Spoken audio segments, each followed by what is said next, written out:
Hi everybody, welcome to the second part of obviously this two-part video. So we're now going on to the blue, and as I said to you before, it's red, white and blue.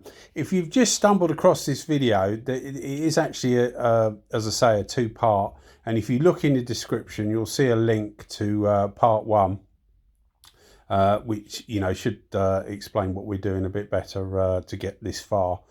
So I've speeded this bit up with the fine line tape. In the first video I actually left it at normal speed, but I think you get the idea. What we're trying to do is get a super clean line. Now there's one area at the back here to the right hand side there, where my finger is there, where the tape will overlap. So you need to make sure that the small crease where the tape overlaps, get your thumbnail or a nail or something to push in to that gap so that it completely seals it, because otherwise you'll get some creep underneath where the tape overlaps. So just make sure that you get your nail in there or something in there, just to get it as tight as possible so that you don't get any creep underneath. If you've seen the first video, you'll realise that we're doing it over the top of a white direct gloss, so we have got a margin to repair any damage. At worst case scenario, we could at this point wipe all the blue off if we made a complete cock up of it. But I don't well, I know obviously I've already done the video, so I know we haven't, but it just gives us a bit of insurance, which is the idea of doing it. You'll see also that I'm cleaning with panel wipe each side that I do to keep everything as clean as possible, because it really is down to keeping things clean, making the tape adhere as best it can to the substrate, what's underneath, to give you clean lines. So if you're doing this with base coat underneath, you need to just pay particular attention, because there is no margin for error. But investing time in this, I mean, this is real time times 2, so you can see how long it took to do this. So it's twice as long as I'm doing here.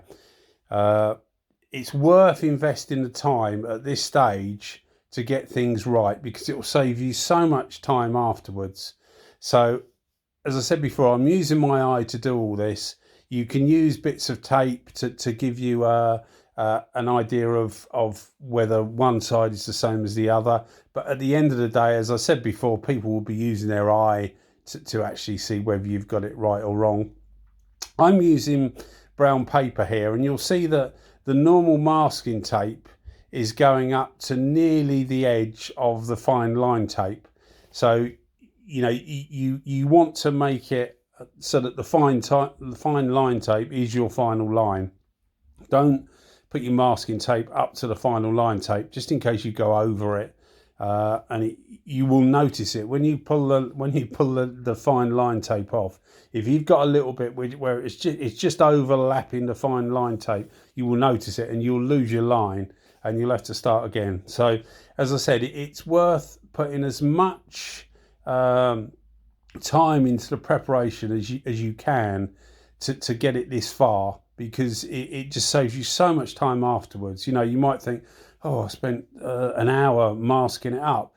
Well, it's going to be like 3 hours to sort it out if you get it wrong. So do spend the time doing it and try and get it right, because it makes a much better job if you do put the effort into getting it masked up correctly. As I say, I'm using brown paper here. You can use plastic, polythene, or whatever you want to use really. Try not to use newspaper, because you can get the print, especially with this. The red underneath is still quite soft. It's obviously not wet, but it's still quite soft, and if you put newspaper over it, it will pick up some of that print and you'll ruin the red. So try and use a brown paper or some plastic, something to shield it all off. But as I say, try not to use newspaper. I find brown paper better than plastic, especially if it's a bit warmer. can tend to sweat a bit underneath, gets a little bit sticky, whereas the brown paper doesn't seem to do that. I think it's because it's paper, it absorbs any moisture better than the plastic. So that's my little tip, use brown paper. I also make sure I use a really sharp razor blade, so get a new razor blade out each time you're doing it.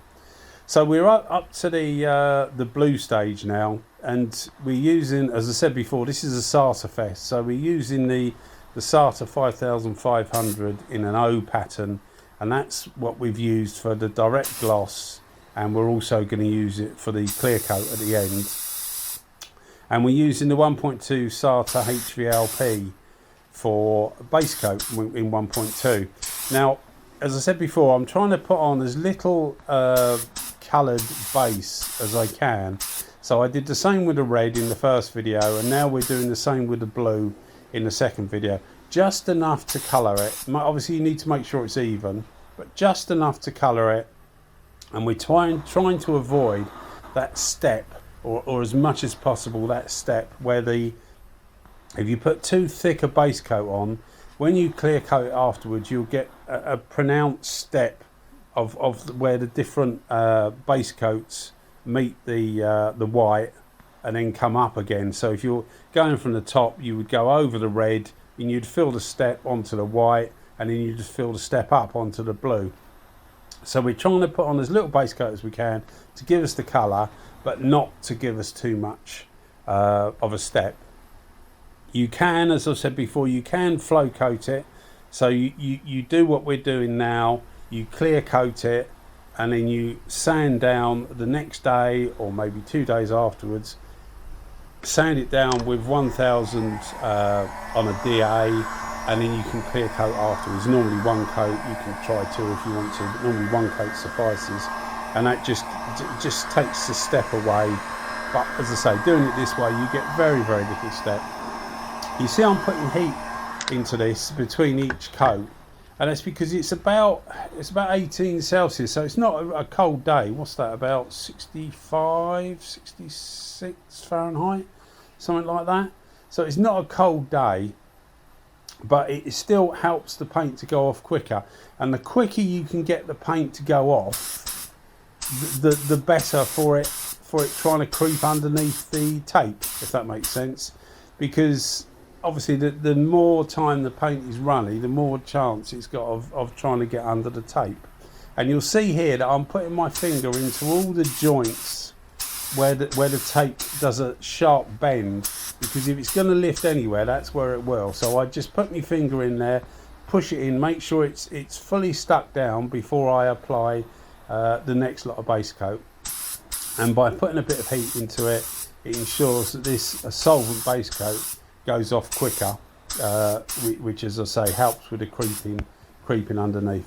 And when you're happy with the colour, when you're happy with the amount of colour that's on there, then obviously that's the time to stop.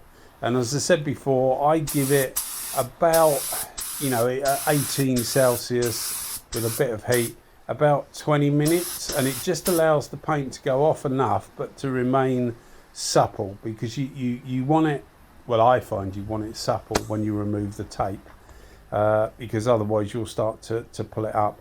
And it is a fine line between getting it right and getting it wrong with the fine line tape, because if you don't get that bit right, you ruin the whole thing, and you have to start again.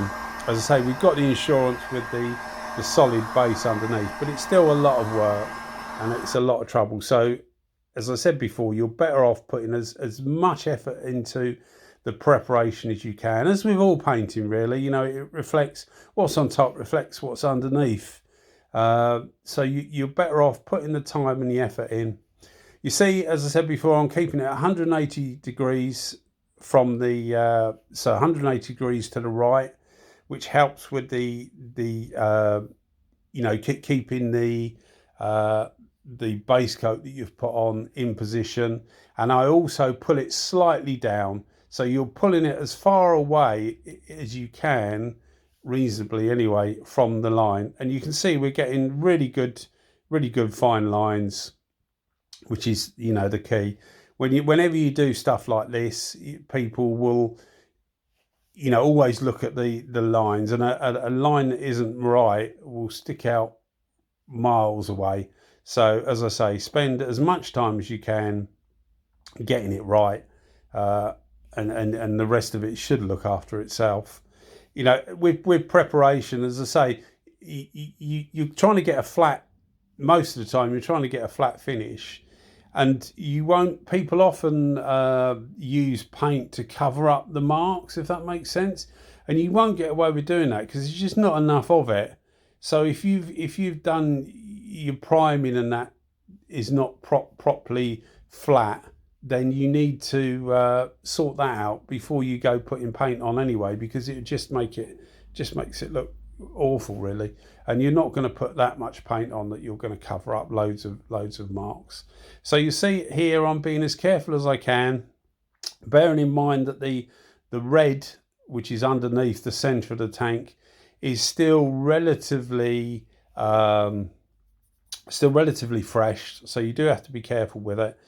I've heard a lot of people say that you can't put fine line tape directly onto base coat, and I do it quite a lot. In fact, I do it most of the time. As I said before, well, I think I said in the first video that I don't often use direct gloss. I use just base coat, and I get away with it perfectly fine. You give it a 400 DA sanding, put your base coat on, and then you can put your fine line tape directly on there. But if you've missed any parts out with the sanding, so if it's too smooth, when you pull that fine line tape up, sorry, when you pull that fine line tape up, you will pull some of the base coat up. So it's, as I say, preparation is the key to all this. So let's talk about a bit more about the guns, because we're coming to that stage now. I know people like to hear about the guns.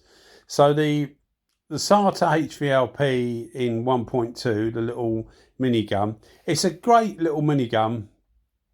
I really like it because you can get loads of different tips combinations for it, etc. But the problem I have, which I've said before, is my thumb on the little wheel, and it just spoils the whole thing for me.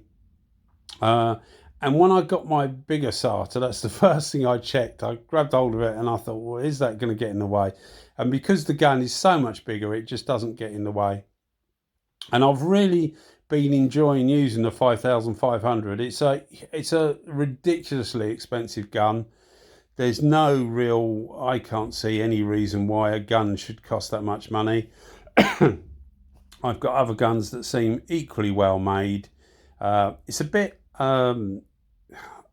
prehistoric, I would say, and now people might laugh at that, but the way the Sata is made seems to be a little bit prehistoric. It's quite chunky, and it's quite levery, if that makes sense. You know, it's sort of, it just looks like it's sort of like a 40-year-old design, which, you know, compared to like the GTI Pro Light and the Segola, they just seem to be more streamlined, I suppose you would call it. It doesn't matter really. Function over form has always been my motto, so I don't particularly care what a spray gun looks like. We all know that the WS400 looks lovely, which it does look lovely, but it's always, for me, it's always performance over what they look like.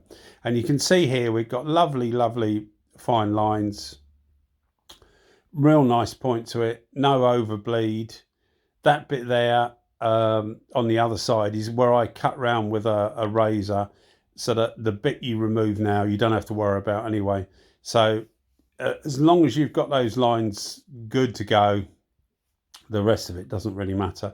You can see we haven't affected our red, and the red is at this stage probably about an hour and a half old, so getting on for the maximum amount. Really, you want to leave something before you start putting clear on it. I know some base coats say 24 hours, but you know, I can't see that really.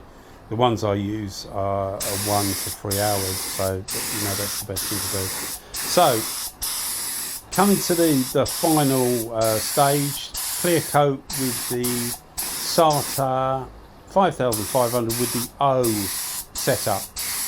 Now I've done a few videos with the actually I think I've only uploaded one, I might have uploaded two, with the I setup, but the O setup is different, but not drastically. It speeds it up slightly. I've put the sorry, I'm running out of voice now.